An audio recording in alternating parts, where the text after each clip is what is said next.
Encore une fois, bienvenue dans ma chaîne YouTube, bienvenue aux amis de l'Active Secrète. Aujourd'hui, nous allons parler de quelque chose qui me touche depuis fort longtemps. En effet, j'ai compris que beaucoup de gens confondent Dieu avec la religion.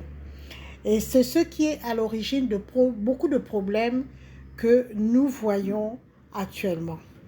Tout récemment, j'ai regardé YouTube.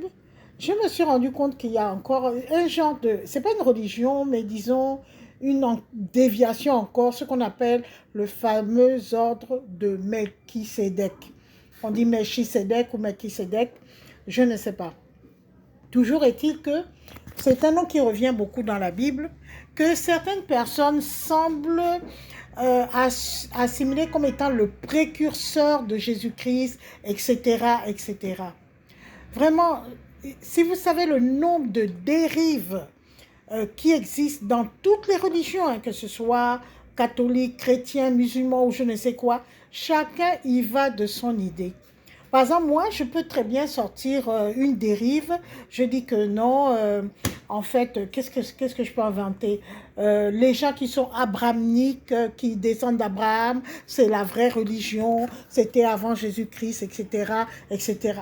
Mais tout ça, vraiment, c'est ce que j'appelle de la distraction. De la distraction. Parce que, en fait, c'est quoi? Il s'agit d'adorer tout le monde, sauf Dieu.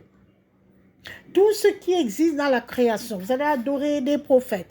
Vous allez adorer des prophètes vivants ou des prophètes morts, hein, qu'ils soient morts ou vivants, parce qu'il y a maintenant des nouveaux prophètes à volonté qui se sont levés un beau matin. Oui, Dieu m'a dit que, bon, il y a d'autres qui font le parler en langue. Ils deviennent maintenant des dieux et des déesses. Il y a d'autres qui ont fait un seul miracle dans la vie. Ça peut arriver, un seul miracle. Et puis voilà, tous les jours, ils pensent que ouais, Dieu m'a dit, je suis l'incarnation de Dieu, etc., etc., et je forme ma religion, etc., etc. Si moi je parle aujourd'hui, c'est pour remettre les pendules à l'heure. C'est-à-dire pour remettre les choses dans leur cadre. La religion, c'est une chose, et Dieu, c'est autre chose. Euh, Lorsque je lis la Bible, pour ceux qui ont vraiment lu la Bible, hein, pas ceux qui ont lu des brides de la Bible, lorsque vous lisez la Bible, à aucun endroit, vous allez voir ce caractère de religion. La preuve en est que, pour donner l'exemple de Jésus, bon, ça ne veut pas dire que les musulmans, non, mais moi je donne l'exemple de Jésus parce que c'est ce que je connais. Pour donner l'exemple de Jésus, Jésus, il prenait tout le monde. Il prenait tout le monde, il enseignait à tout le monde. Et qu'est-ce qu'il enseignait? Il n'enseignait pas, suivez-moi, et que ceux qui ne me suivent pas iront en enfer. Il enseignait, aimez-vous les uns les autres. C'est son credo fondamental. C'est basé sur l'amour. L'amour qui donne quoi? Qui donne la paix. L'amour qui donne la paix. Ce sont les deux mots-là, amour et paix, qui reviennent régulièrement dans le message de Jésus-Christ. Expliquez-moi comment on peut aimer son prochain parce que mon prochain n'est pas de la même religion que moi, je vais le condamner à l'enfer. Hein. Moi-même, je décide, hein, je ne sais pas si je suis Dieu, moi-même, je décide qu'il ira en enfer sous prétexte qu'il ne prie pas le même Dieu que moi. Je croyais qu'il n'y avait qu'un seul Dieu. Mais en fait, il y a plein de petits dieux bizarres, sous prétexte qu'il ne prie pas Dieu de la même manière que moi, qu'il n'utilise pas les mêmes livres, qu'il n'utilise pas les mêmes prières, qu'il n'utilise pas la même façon de se prosterner, le même genre d'église. Donc, je ne peux pas l'aimer, en fait. Je ne peux pas l'aimer à cause de ça. Or, quand vous voyez le message de Jésus, il aimait tout le monde. La preuve en est qu'à un moment, l'apôtre Pierre lui a dit, mais pourquoi tu te mélanges avec les soulards, les drogués, les voyous et tout? Pourquoi tu te mélanges avec les Grecs? Pourquoi tu te mélanges avec les gens qui adorent des idoles et tout? Et Jésus a dit que moi, je suis venu pour tout le monde. Et je suis venu apporter l'amour, la paix et la vie. L'amour, la paix, la vie. Voilà ce que je suis venu apporter.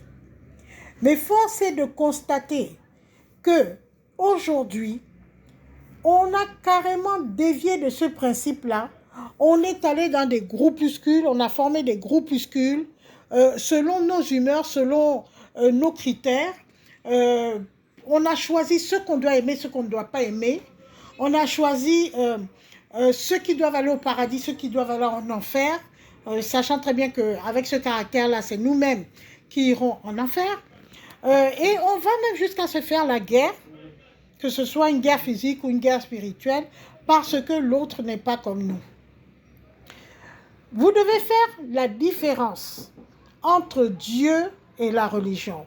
Voilà pourquoi moi je vous dis toujours que moi je ne vais pas à l'église. Je ne vais pas à l'église. J'ai une Bible, c'est vrai, qui me donne des bons conseils. Si elle ne me donnait pas des bons conseils, je n'allais même pas la lire. J'allais pas la lire, même si on parle de Jésus dedans, et que je vois que dans cette Bible, on me dit, ouais, tu dois tuer ton voisin parce qu'il n'est pas de même religion que toi, je ne vais pas la lire. Pardon, je ne vais même pas la garder, en fait. Je vais la jeter. Si je garde cette Bible, c'est parce qu'elle me donne des bons conseils. Quand je relis ces conseils, je me dis, oui, ça, c'est le bon chemin. Et ça m'a même façonné, ça m'a même bonifié. Vous comprenez? Il y a certains défauts que j'ai enlevés de ma vie parce que j'ai suivi les conseils de cette Bible. Mais ce n'est pas forcément la Bible. Je ne sais pas si vous comprenez, parce que vous allez dire que non, la Bible c'est chrétien. Non.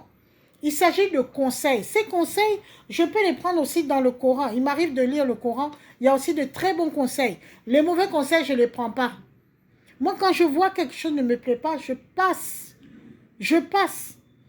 Je peux aussi avoir des bons conseils auprès des anciens.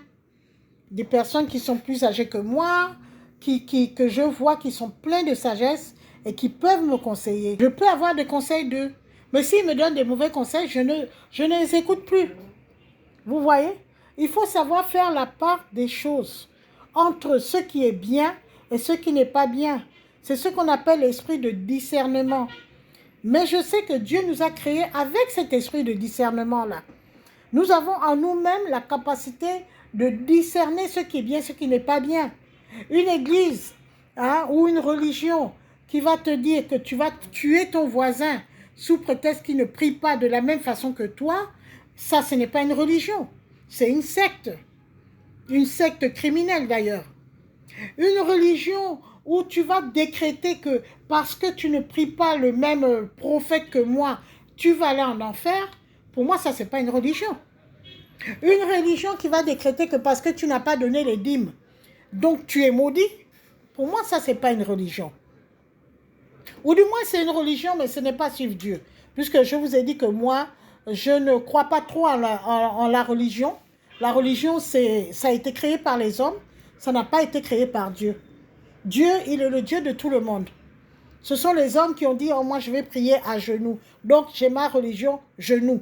Moi, je vais prier debout. Ah, moi, j'ai ma religion, debout. Moi, je vais prier couché. J'ai ma religion, couché. Chacun, il va de sa petite folie, quoi, si vous voulez. Mais quand vous êtes déjà dans un groupe, ayez un peu de discernement. Il ne faut pas être bébête. Moi, j'écoute dans les messages YouTube, je vois des gens qui disent, oui, pendant 5 ans, j'ai été dans une église, ils nous prenaient tout notre argent, ils nous empêchaient d'avoir notre propre vie. Le jour où on ne venait pas au culte, c'était des problèmes, c'était comme des malédictions. Il faut qu'on donne 10% de notre salaire, et ceci et cela. Mais qu'est-ce que vous faites là-bas depuis 5 ans? C'est la question que je me pose. Qu'est-ce que vous faites là-bas depuis 5 ans? Vous-même, dans votre logique, vous trouvez normal que un pasteur ou un imam ou je ne sais quoi vous dépouille de tous vos revenus et que, regardez un peu dans l'église, tout le monde est pauvre sauf le pasteur. Ça veut dire que tout le monde a le même statut que quand il est rentré. Mais c'est le pasteur que vous voyez qui évolue. Vous le voyez, au début, il était peut-être en taxi. Maintenant, vous le voyez en voiture. Après, vous le voyez en jet privé. Après, vous voyez, sa femme va accoucher dans les grands pays. Ses enfants sont dans les grandes écoles. Tout ça avec votre argent. Et vous ne dites rien. Vous dites, oh, depuis 5 ans, je ne sais pas pourquoi. Mais ayez le discernement. Lorsque vous êtes allé dans cette église, il me semble, du moins je crois, que vous êtes allé chercher Dieu. Vous n'êtes pas allé chercher un pasteur superstar ou une maman pasteur la plus belle de la terre ou la plus sapée de la terre.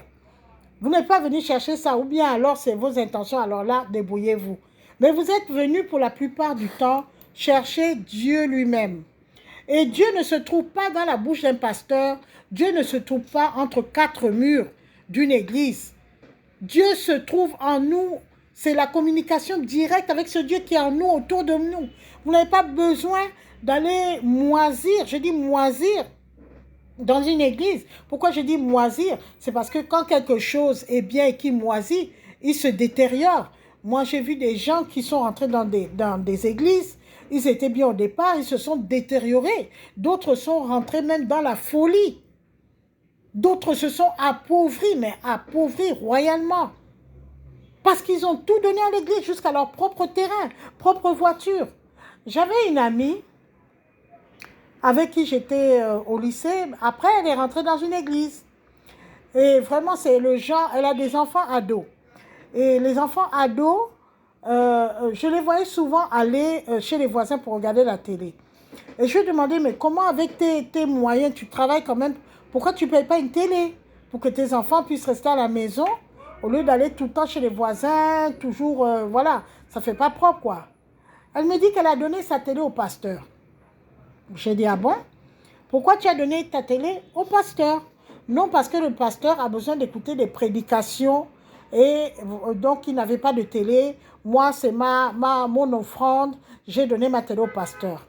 Bon, moi, je n'étais pas d'accord, je le lui ai dit. J'ai dit, tu ne peux pas priver tes enfants de télé à tel point qu'ils peuvent rentrer dans la débauche en allant chez les voisins qui, eux, vraiment ne connaissent même pas Dieu. Hein? Et tu donnes ça au pasteur. Je crois que tu as pris la mauvaise décision. Un jour, on est allé chez son pasteur, je crois qu'elle devait récupérer quelque chose, elle devait aller quelque part, elle devait d'abord récupérer quelque chose chez le pasteur. On arrive, le pasteur n'était pas encore là, mais il y avait sa femme et une amie à sa femme. D'abord, quand j'ai vu sa femme, j'étais sidérée. Elle avait mis les produits éclaircissants sur le visage, c'était affreux, vraiment affreux. Elle avait des longs ongles kilométriques, des longs 6 kilomètres. Elle ressemblait, enfin, je vais être claire, c'est peut-être méchant, mais elle ressemblait à une prostituée. Quand elle m'a dit que c'est la maman pasteur, j'étais dépassée. Ça, c'est un.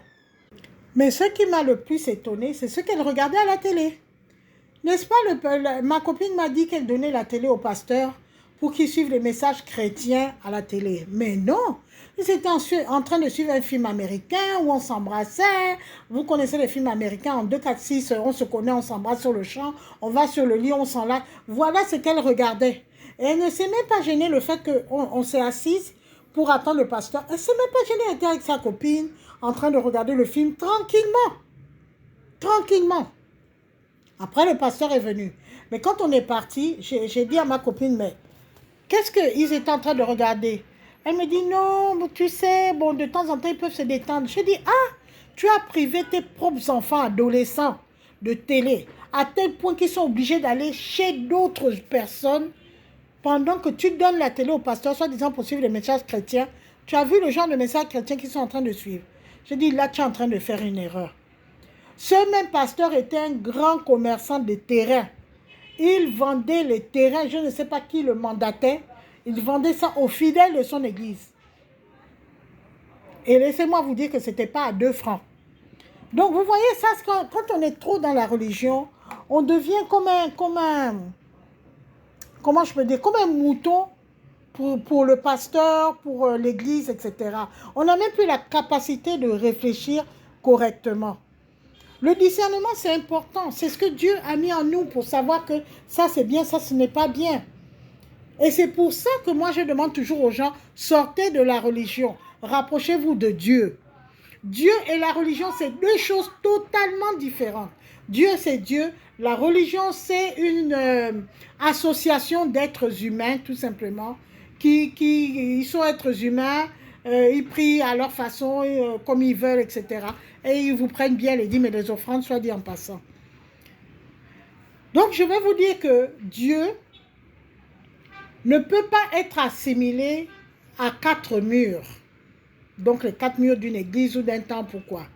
Dieu ne peut pas être assimilé à un pasteur.